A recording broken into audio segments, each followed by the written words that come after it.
membahas tentang pengalaman aku mengikuti tes CPNS pada waktu itu tahun 2018. Oke, ikutin terus ya. Yang pertama yaitu persiapan. Jadi tahap persiapan ini untuk tes pemberkasan. Jadi sebisa mungkin kalian siapin tuh berkas-berkas yang dibutuhkan untuk tes CPNS yang akan kalian ikuti. Yang pertama yaitu KTP dan KK, juga ijazah. Ya, ijazah itu berarti komplit ya, ijazah, transkrip, dan akreditasi ya. Jadi ada itu yang diperlukan, jadi kita siapin dulu, jadi nanti waktu daftar kita sudah komplit tuh berkasnya, jadi tidak cari-cari lagi. Kemudian untuk tes tahap pertama CPNS itu yaitu tes administrasi. Jadi pastikan administrasi kalian itu memenuhi syarat. Memenuhi syarat itu dalam artian sesuai yang diinginkan oleh instansi yang kalian tuju. Ya,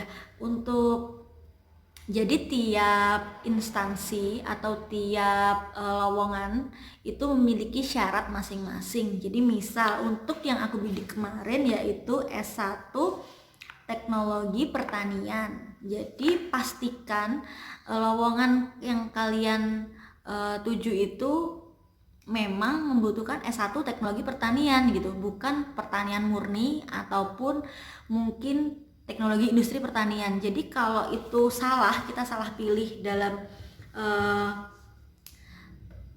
lowongan yang kita bidik, itu bisa jadi kita tidak memenuhi syarat atau biasanya disebut TMS. Walaupun kita baru tes administrasi nih.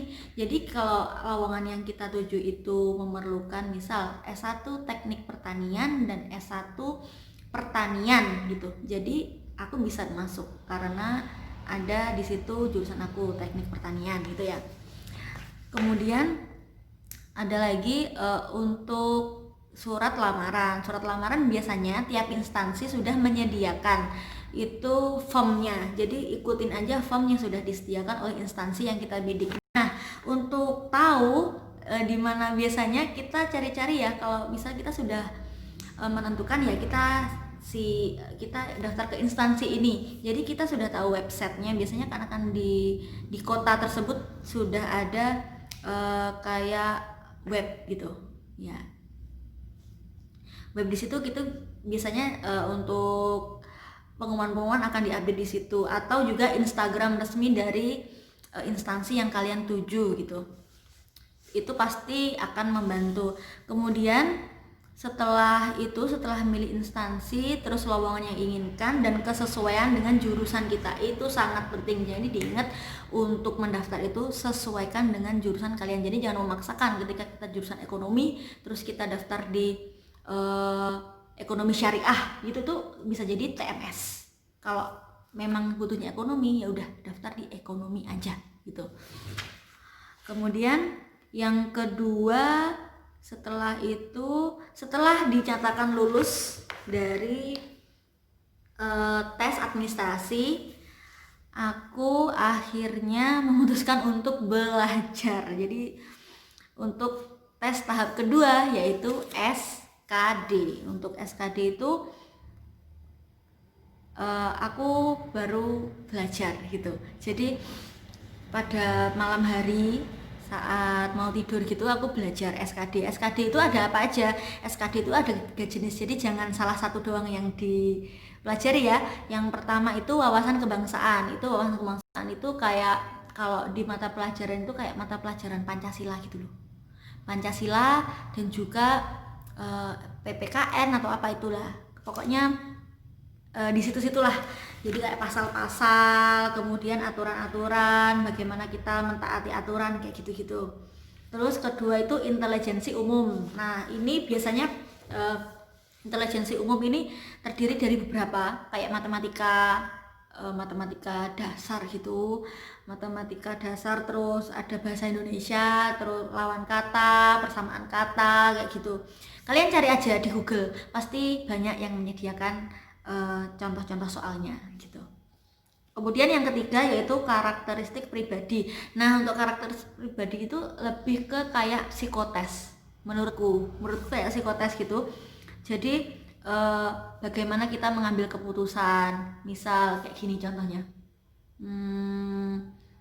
Misalkan atasan Anda menyuruh Anda untuk datang ke kantor jam 8. Jadi apa yang Anda lakukan? Pertama, misal A, datang sebelum jam 8 untuk mempersiapkan bahan, atau datang tepat waktu pukul 8, atau datang pukul 9 karena kita tahu bosnya molor, kayak gitu-gitu. Kita pilihnya yang paling enjoy. Jadi kita pilih yang paling bagus.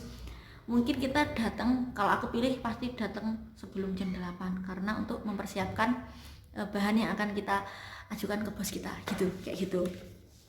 Kemudian untuk metode belajar aku, jadi aku belajarnya itu setiap malam sebelum tidur itu aku belajar, ya tipis-tipis lah, belajar kayak 10 menit atau 5 menit atau 15 menit, terserah kalian. Pokoknya jangan terlalu memaksakan, karena kita ikut tes ini adalah untuk mencoba kemampuan kita, yang pertama, yang kedua untuk mendapatkan pekerjaan. Tapi jangan terlalu ngoyo gitu loh. Kalau ngoyo-ngoyo nanti terlalu sepaneng, kita malah nggak konsentrasi.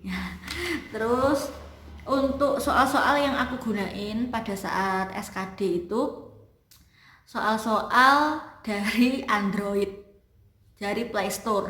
Nah itu di Play Store itu ada banyak sekali kita tes, mau tes TIU, mau tes TWK, mau tes TKP, itu semuanya ada di situ. Kalian ketik aja tes CPNS, contoh soal tes CPNS gitu, pasti akan banyak yang keluar, dan kita sesuaikan dengan yang sesuai dengan diri kita gitu.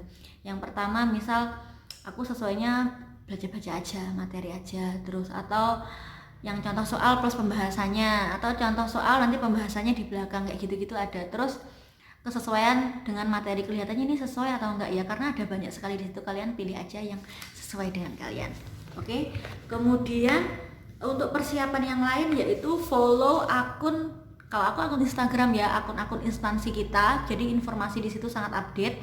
Kemudian juga follow akun-akun tentang tes CPNS, di situ pasti nanti banyak sekali komen-komen yang kita, kalau kita baca-baca, mungkin kan jadwalnya kan mereka lebih dulu ya, jadi mereka bisa, kita tahu kisi-kisinya, patokannya itu yang sulit itu di mana sih, terus yang bikin nggak lolos itu yang mana, itu pasti ada di situ. Jadi kalian jangan lupa follow akun-akun CPNS. Kemudian untuk passing grade dan lain-lain kalian akan tahu ya, karena tiap tahun itu beda. Kalau di aku dulu itu untuk TWK yang paling tinggi itu TKP itu harus 143. Terus untuk TIU-nya kalau nggak salah 80 atau 85 gitu ya, aku lupa.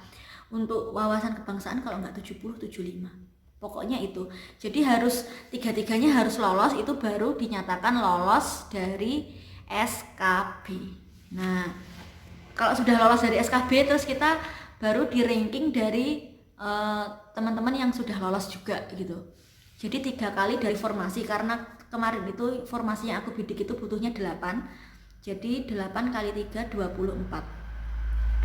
Jadi 24 yang lolos SKD itu baru bisa ikut SKB itu. Kalau misalnya kita lolos tapi ranking 25, berarti kita nggak bisa ikut SKB gitu. Ya, seperti itu. Mungkin penjelasannya agak belibet ya, tapi kita lanjut aja. Oke, ternyata pada saat itu aku lulus. Aku lulus, jadi aku bisa langsung lanjut ke SKB. Tapi lulusnya itu, jadi kita saat mengerjakan itu sudah langsung muncul nilainya gitu loh. Jadi nggak mungkin dimanipulasi nilainya.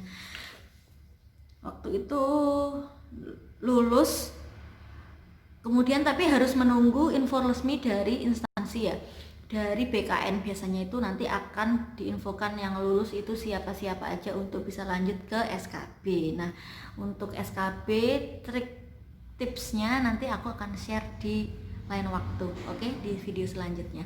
Terima kasih, semoga kalian suka dengan video ini. Jangan lupa klik tombol subscribe dan like untuk mendukung terus, untuk aku biar bisa upload terus di video-video selanjutnya. Terima kasih, sampai jumpa.